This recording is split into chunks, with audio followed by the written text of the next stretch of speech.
आज 51तम ओडिशा पुलिस स्थापना दिवस अवसर रे पुरी जिले में परेड आयोजन कराई यही वार्षिक परेड रे समस्त ओडिशा पुलिस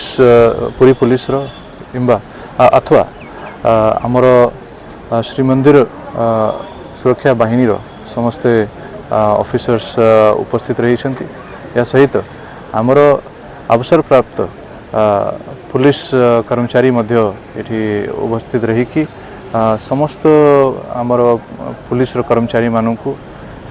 माननीय राज्यपाल महोदय और माननीय मुख्यमंत्री महोदय वार्ता दि जाइछि या सहित ओडिशा पुलिस रे आम सामना रे आगामी समय रे कौन कौन चैलेंज रहिबो आउ केमती आमको उत्तम सेवा सामान्य नागरिक को जोगाइबार अछि या उपरे समस्त को आम तरफ वार्ता दिया यही अवसर रे मु ओडिशा पुलिस रो समस्त कर्मचारी को मोर शुभेच्छा जनाऊँ।